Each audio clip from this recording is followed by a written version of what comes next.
So, as the title and thumbnail of this video pretty obviously imply, I am not a fan of the poster for Ninjago Crystalized Part 2. This is just going to be a quick video basically explaining why I feel this way. Remember though, if you disagree with me on this take, that's totally valid and I'd love to hear why you think that way in the comments. With that out of the way, let's get into the video.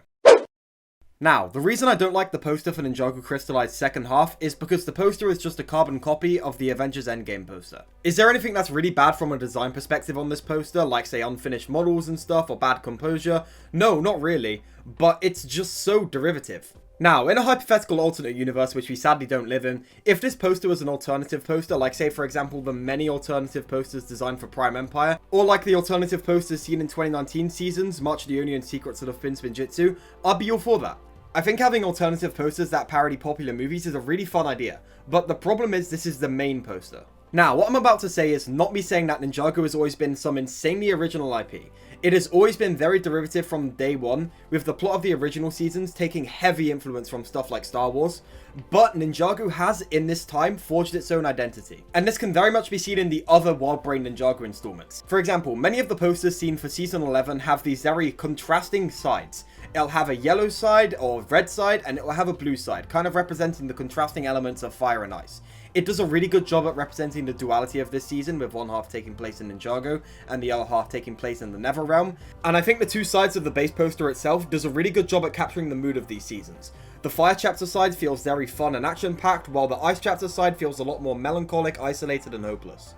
The posters for Season 12 are all vastly different, but pretty much represent the same thing. The ninja looking in awe as they discover a big new world, and that represents Prime Empire very well. Although despite all three of these posters representing this theme, they are all vastly different, ranging from simplistic shots of just Jay looking at an arcade machine, to more complex visuals of all the ninja looking at Terra Technica with awe. Moving on to Season 13, and this poster kind of suffers from the same problems that the current Crystalized poster suffers from. It is very derivative of the Endgame poster. You have the villains at the top, you have all the heroes in this kind of stacked up looking position. But the thing you can say of this poster is, at the very least, one, there's two villains up there, and two, the color scheme of the poster is vastly different.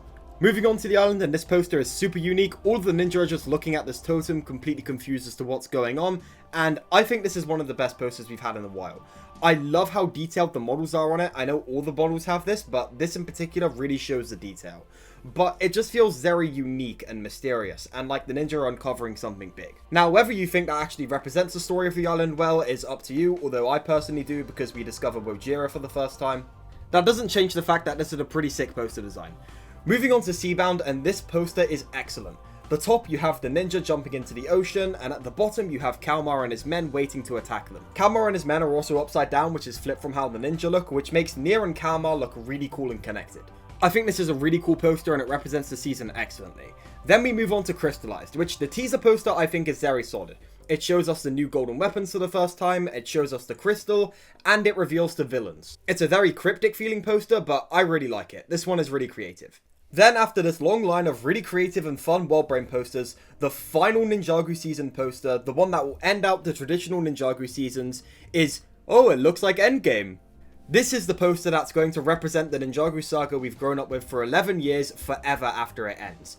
And all it really has going for it is, wow, it looks like popular movie. Am I the only one who thinks that this is really lame? Because after this, we're not going to be getting any traditional Ninjago seasons. Whatever's coming in 2023 is going to be absolutely new. So this poster is going to be the final traditional feeling Ninjago poster and is going to represent this era going forward. And on it is just an Endgame parody. Now again, like I said, if this poster was a side poster, like say the one of Jay entering the arcade cabinet from Prime Empire, or this pastel one from Season 11, I'd be all for that. It's a really fun parody on paper, but it should not represent the fruits of 11 years of storytelling. Ninjago's world story and characters are so much more than just, look, it's a parody of a popular movie. Haha, that's so funny guys, isn't it? And I think this poster does not do a good job at conveying that. As a standalone poster, it's pretty good, but this poster should not be the face of the final Ninjago season. The teaser poster for Crystalized will always reign supreme. Anyways, that's just my opinion though. Be sure to let me know your takes in the comments down below, and remember, just because I'm the one with the mic, it doesn't mean you have to agree with me. If you genuinely disagree with me on this, be sure to comment down below and tell me why. I'd love to hear what you think. As always, thank you to my wonderful channel members whose names are on screen now. If you want to get membership, hit the join button down below, although do not feel pressured to. If you like this video, be sure to leave a like on it and share it with a friend if you found it interesting enough to do so. And if you want more Ninjago videos like this, be sure to subscribe to my channel and hit the notification bell so you know as soon as a new video comes out. Thank you so much for watching everyone, and I'll see you in the next one. Goodbye for now.